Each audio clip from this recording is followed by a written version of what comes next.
Thank you. Yeah, great to be here. Thanks for coming to this session.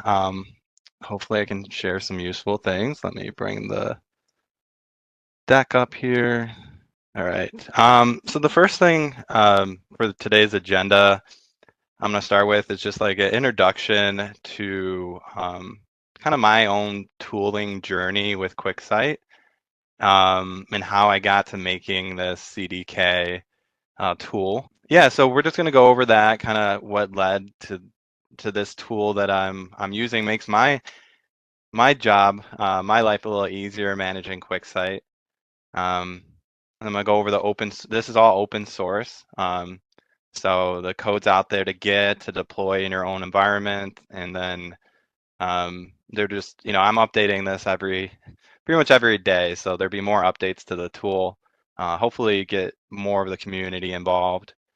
I'm going to go over some features with screenshots to introduce the tool, and then a live demo to see the tool in action. And then we'll have some time at the end for any questions.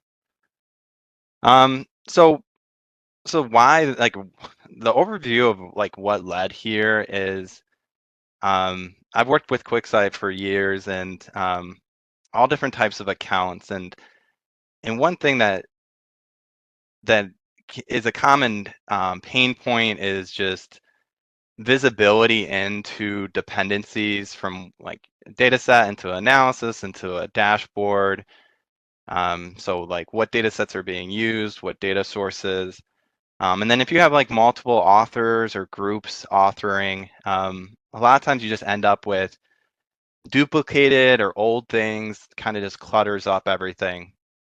And so I started with building Chrome extensions and ran into some issues there with authentication, like how can you easily authenticate and get into using the Chrome tool. Then I worked on a project where we had like a PHP stack, used something called Symfony. So I did some console-based tooling to deploy assets and to export your data. But now with like generative AI, a lot of these things that, to be honest, will help you code different tools and how accessible AWS makes the QuickSight API, you can rapidly make tools like I did here. And so that kind of led me to making a full web portal. So you can see it here if you go to GitHub. Yeah, this is Rob, that's me. And then QuickSight portal, you'll see the open source project. I have tried to make getting this deployed and ready to use as painless as possible. There's detailed instructions in the repo. They'll kind of walk you through it, but pretty much you just clone it. There's some scripts to install all the dependencies. So you do that, you set your AWS account in your region, run a couple more commands to deploy it to the CDK stack. Then you can use the CLI, or you can just go into Cognito. There already be a user pool there. You just go ahead and make a user, and that's it. Then you're ready to use the tool. You'll see a little bit more of that when we do the demo. So again, like some of the features that I'm going to go over are really just pain points that as I administer a QuickSight account. Now I will say this is just for the default namespace. In the future, I may expand this to be cross account, cross namespaces. But a lot of times I need to do like bulk actions. So you can search for a dashboard or view all your dashboards. And then if you're using folders to manage your permissions, you can click on multiple dashboards, and then you can have it added to multiple folders. So if I want to say, hey, put these 3 dashboards into these 3 folders I'm using to give people access, I just collect those, I run the job, a worker lambda will execute in the background, let you know when it's done, and then then it's done. Same thing with the tagging. There's also a JSON viewer, and so you see a lot of this when we do the demo, but you can bring up any, be it a dashboard or analysis, and you can look at the JSON and like just get a lot of the things you would do through console or different API calls, you just get this nice front end interface that you can look at your calculated fields or different things there. This one I use a lot. This is a big one. My team that uses this tool also likes this one. This is a view of a dashboard, and it shows the lineage of what analysis published the dashboard. You can see this one is archived. I'll go a little bit into what that means and what this tool does as far as archiving assets. But then I can also see the data sets that it uses and the data source. So I can quickly kind of trace the lineage right in the app. And this really helps narrow down like, hey, what analysis published this dashboard? It's kind of a small thing, but full folder paths is like a lot of times you may do nested folders. So you might, however your folder hierarchy is, right now in QuickSight, there's no easy way to kind of see that hierarchy. And so when you're on the folders page, it will show you the nested folder. A lot of times this might be, if you have like role-based folders, it might be like role-based, and then whatever role would be the next section of the path. And then you can click on folder members, and it'll show you all the assets that are in that folder, and it'll section them by type.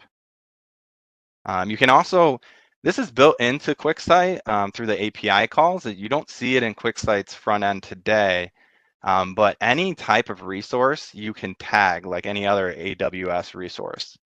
And I'll show you how that works, but like you can add a tag, any key and value to a dashboard, analysis, even a folder. Users and users activity. So you will get a list. This tool has a list of all the users, and then you can click on their activity count, and it will show you the number of times that they've opened a dashboard and the last time they viewed it, and then the same thing for analysis. This is useful for me is sometimes depending on the persona or the role of the user, they might just be a reader that I want to see what they've been doing as far as looking at dashboards. But I also might be interested in my authors and what analysis that they're looking at. For groups, you can, there's also a page that will list all the groups. This is very useful. It will do all the permission chaining. So you can see, okay, if I'm in this group, be it through the folder was shared with me or the asset was shared with that group, it will show you all the cascaded permissions. So I use this a lot for if I have a group that is role-based, like account managers, and they only have access to these types of dashboards, I can see what that group is giving them access to. This one this one's kind of a work in progress. I've kind of found through the life cycle of using this tool is the first step is kind of spring cleaning or cleanup, where you may have thousands of assets that now become very visible that need to be cleaned up. But then after you clean them up, this view will show you all the fields, all the calculated fields from all your data sets, your analysis, and your dashboards in one spot. Also show, starting down the path of data governance, show if there's any variance between one definition for a calculated field and the other one. And I will definitely show this in the demo. This is kind of the background of the of how the tool works and how it can work quickly is it has a caching system. So to get all of this metadata, it takes a lot of API calls. And so if you're on a large like enterprise account with thousands of assets, it's going to make a couple thousand API calls to get all this metadata. So you don't want to be doing that every time as you're going through your catalog, your inventory. So what it'll do is first it'll do a full refresh, and it will export it'll do a list, by each type. So it'll list all of your dashboards. It'll get the descriptions of all the dashboards, the definitions, the permissions, the tags, and it caches all that. And then the Smart Sync, when I go in and I do this again, for dashboards, datasets, analysis, and data sources, it will only make the API calls if the list operation shows that it's been updated since your last export. So you don't do 1,000 API calls again. You only do what's changed since the last time you exported. And all this is being executed on a background Lambda. So because the job itself may take 5 minutes, 6 minutes, and it'll just let you know when the job completes. And we'll see that a little bit in the demo. This is the big one. Ultimately you want to clean up. You don't really want to lose anything. Today, QuickSight supports restoring an analysis, I believe up to 30 days. Definitely fact check that. But there is an API operation to restore analysis, which is great. But you're kind of out of luck if you do it for a dashboard or a data set, you delete it.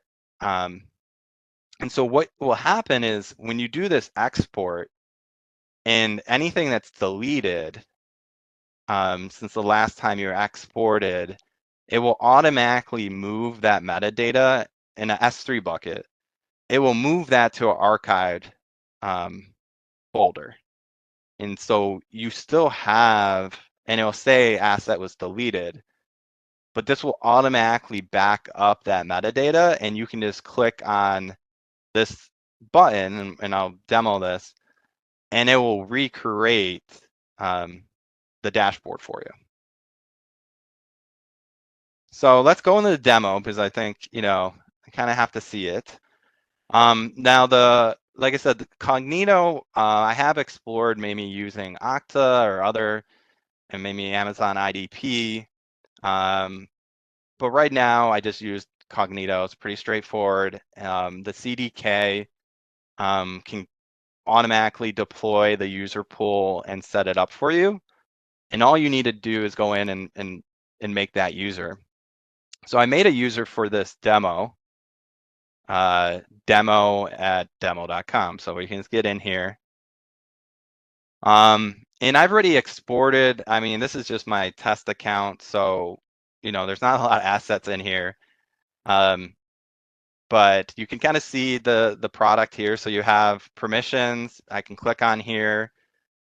This is a big one. I almost sometimes forget about is you can on a dashboard share it with the entire account or namespace rather. And so when you do that, this portal will highlight that that's being done. And then it will also show the groups and the users that it's shared with. We talked a little bit about the tag. So, you can tag a dashboard. So you just go into edit. If I want to say like this is for a certain project or it has PII, I can just go ahead and do that. Add the tag, save my changes. You get a couple toasts up here that it updated the tags. It'll show the first two, and then you have to click on it to see all the other ones. I can quickly copy the dashboard ID. I can turn on and off columns here. This is the view that I was showing, so I can see the lineage right here. This is the big one. One thing that is errors. Now I wish for this demo probably should have done this, but if you've been working with CDK or QuickSight's API to manage assets as code. You know, if you go and you try to make an asset from the metadata that has errors, it won't let you. So what would show right here is if there are 5 errors in this dashboard, it'll tell you what what those errors are. And it's important to know because if you delete a dashboard and you still have the metadata, you won't be able to, through this tool or anything, recreate the asset until you resolve those errors. So this brings a lot of highlight to errors that need to get resolved in your portfolio. We have activity here, and so you can kind of see, who's seen it. This is and what groups they are in. And so for me, I do where, I may have different roles for users and assign one like account management, one operations, and then I can kind of see who in the business is looking at what dashboard. If it was in a folder, that would show here. So you can see a lot of stuff here. Same thing with analysis. You kind of get a new column here. Tags work the same. Permissions work the same. Activity works the same. You can see if it's in a folder. Again, with that nested folder, which is nice. And then now you have used by. If it's grayed out like this, you can kind of see it's an archive. So this dashboard was deleted, but we still have the analysis. And then we can see this one uses multiple data sets. It will try to find, so if you've been using the QuickSight API a lot, you know that you can't do an API call on a flat file data set, a couple other data set types too. That makes things a little tricky. You can't see what the data source is. So it will try to match by name, but it just, that's unfortunately just a limitation with flat file data sets. But this at least tries to bridge the gap the best it can. We have data sets. Again, I'm not going to go, most of this is the same. You'll see common threads here. You do have source types, so you can easily see if it's Spice or, and then what type of database it is. The Spice size is brought in here. Again, these are just my test account. These are all flat files, so I'm not able, for flat file, you're not able to describe, and so you're not going to get that size. You do have alerts, so will whoever get an alert if the data set refresh fails, and then you can see what the schedule is. And all these are also sortable, so you can see how, because everything is cached, there's pagination and there's sorting.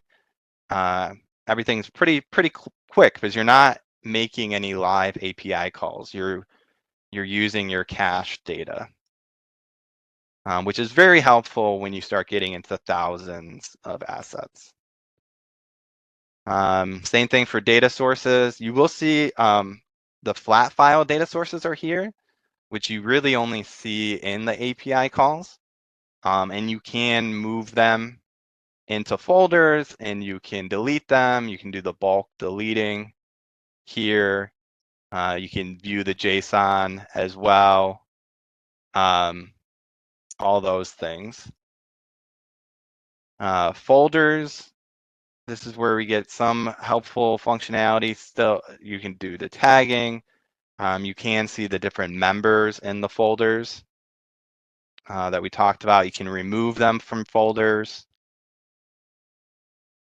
Users, you can see the users. You can see their activity that we talked about here. If we had, you can see their role.